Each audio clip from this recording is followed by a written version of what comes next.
My husband's best friend is more like his wife than I am, and after 14 years of feeling like the third wheel, I'm considering leaving him for good.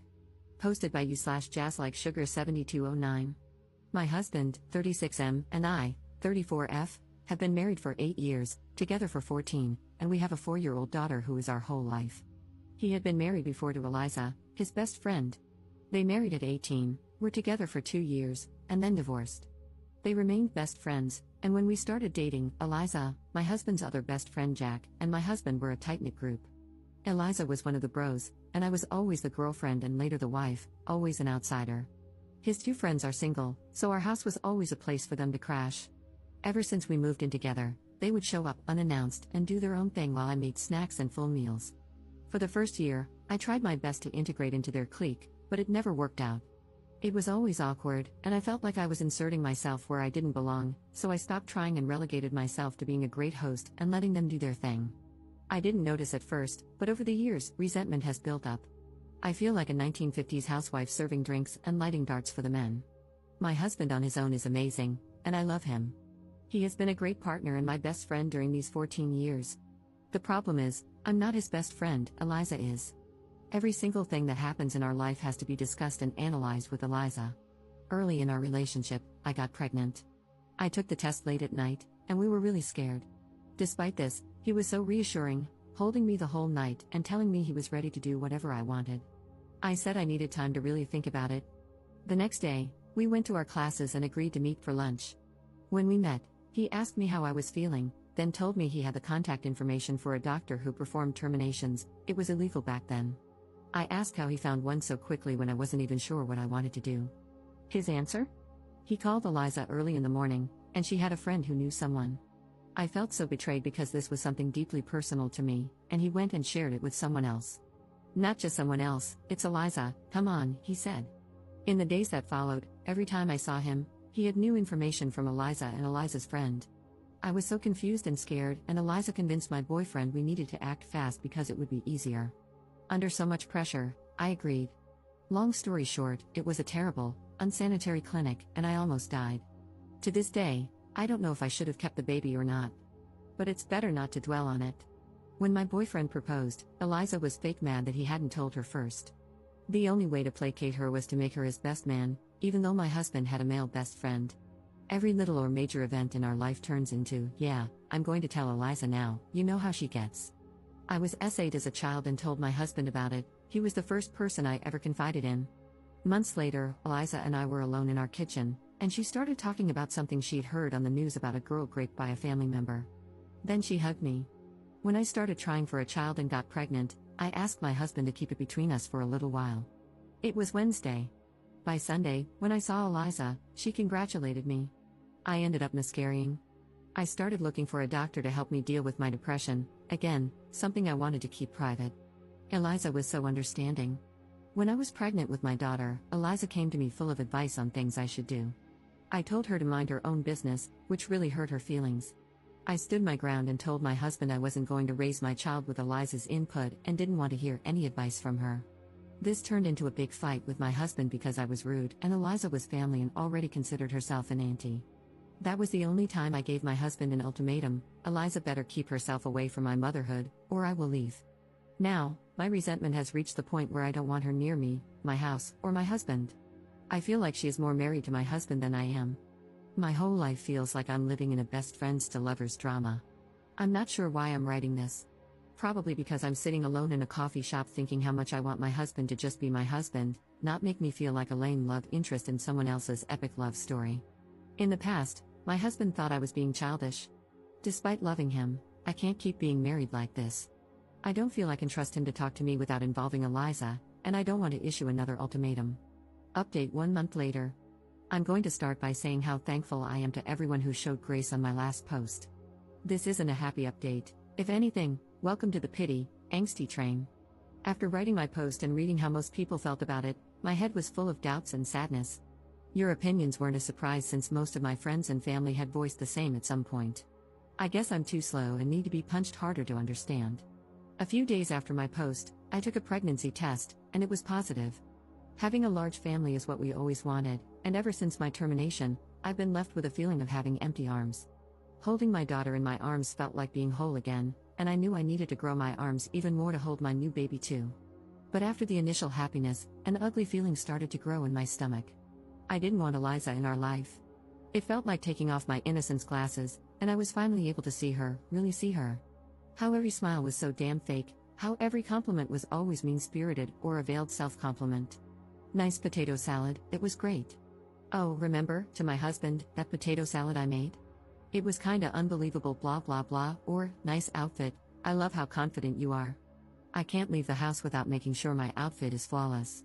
Her reaction to my first pregnancy, my wedding, our travels, my second pregnancy, buying a house, how everything that should have been between my husband and me always included her, as if our life were a play she should write and direct. On our first Christmas together, she came over while we were decorating. With all her positive critiques, I ended up sitting in a corner drinking wine while she and my husband decorated. She's always here. And by here, I mean in my life.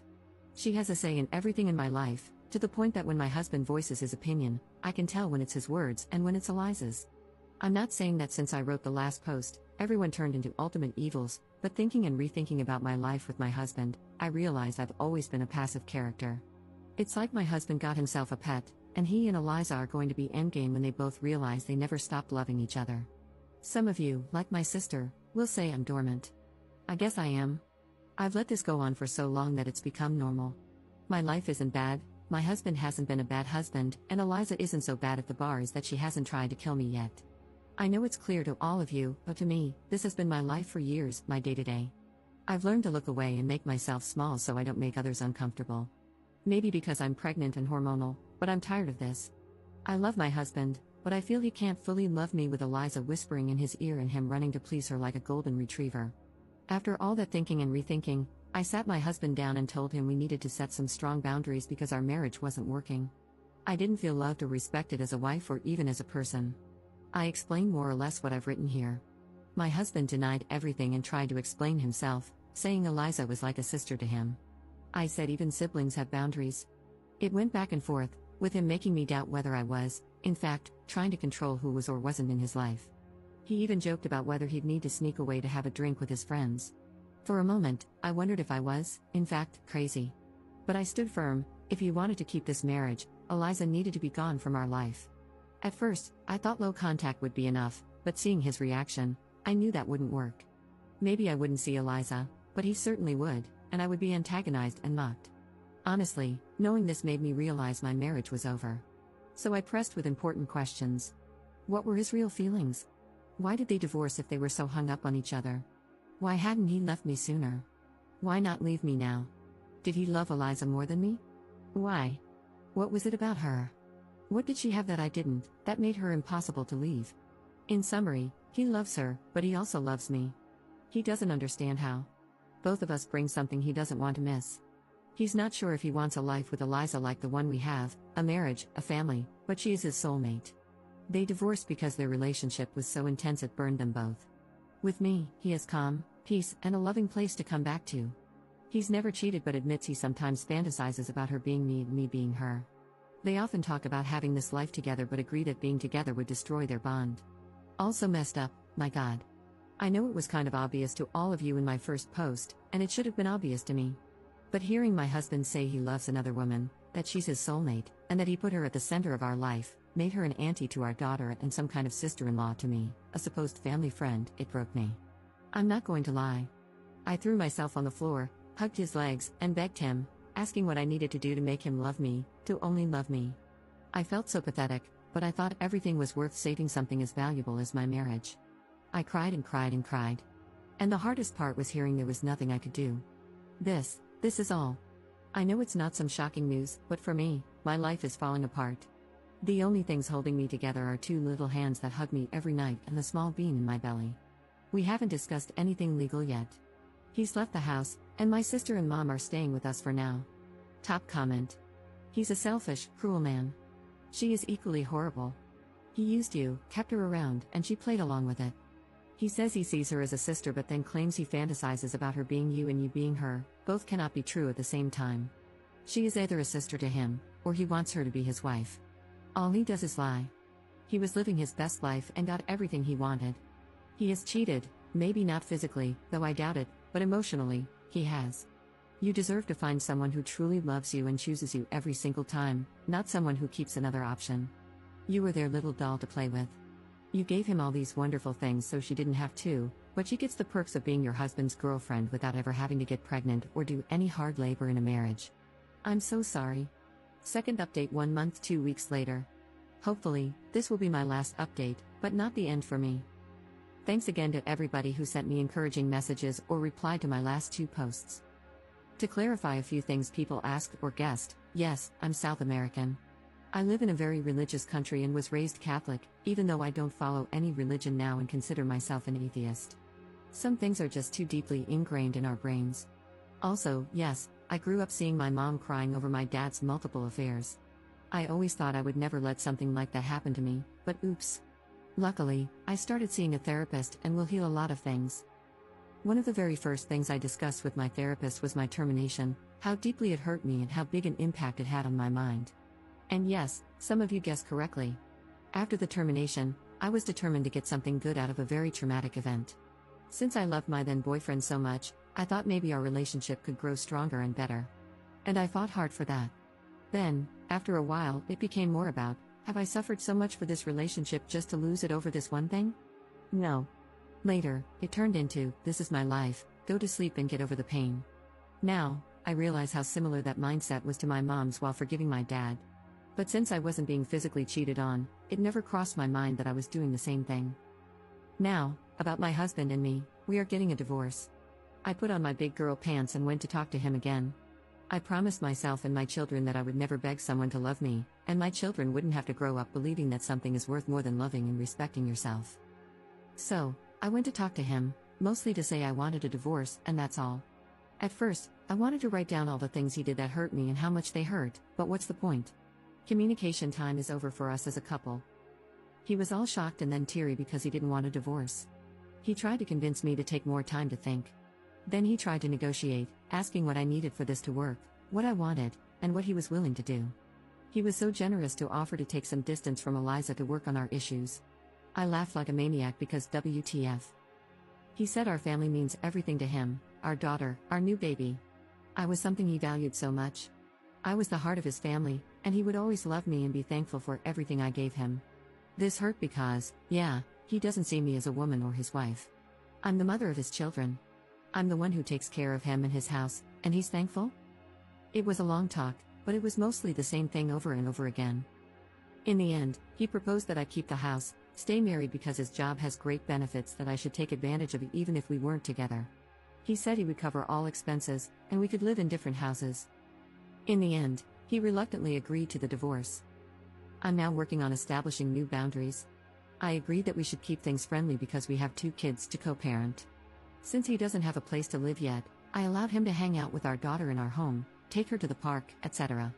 But then he started showing up unannounced at our house, cooking for himself, and acting like he still lived there. I was getting really uncomfortable. I had asked for his keys earlier, but he said he wanted to keep them for emergencies only. One day I snapped and told him to either give me the keys back or change the locks. Again, he got teary, saying this was still his home. I told him it wasn't anymore, so no more hanging out here.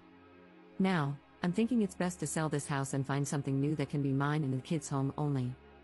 As for Eliza, some of you will be happy to know they aren't together. He isn't staying with her, and from what I know, she has distanced herself from him. Maybe she only liked him when he was in a relationship? Or now that her power trip is over, she isn't interested? He is pretty heartbroken that his so-called best friend isn't with him anymore, really heartbroken. I know this because a mutual friend told me, and when he comes to pick up our daughter, he seems in bad shape. He's unkempt, has lost some weight, and always looks so tired. My pregnancy is going fine. As you might have guessed, I'm not interrupting it, so between a divorce and having a baby this year, I guess I'll have a very eventful year. That's all, I guess. Commenter. He's an idiot. He put his ex above you and his children, only to get burned by her. She never wanted him, she just loved the control she had over him. Ops response. It's a shame I won't be able to know exactly what happened between them and their fallout. I'm distancing myself from that drama, but I would love to know, like the big gossiper that I am. Commenter. I'm so happy for you. The idea of a different house is good, but you can also just change all the locks. Build a social support group for yourself, create distance from your ex, and limit interactions. Wishing you all the best. Ops response. I think the new house will be the best, without any sad memories, just a fresh start. Also, I want to live closer to my mom and sister since I will be needing their help.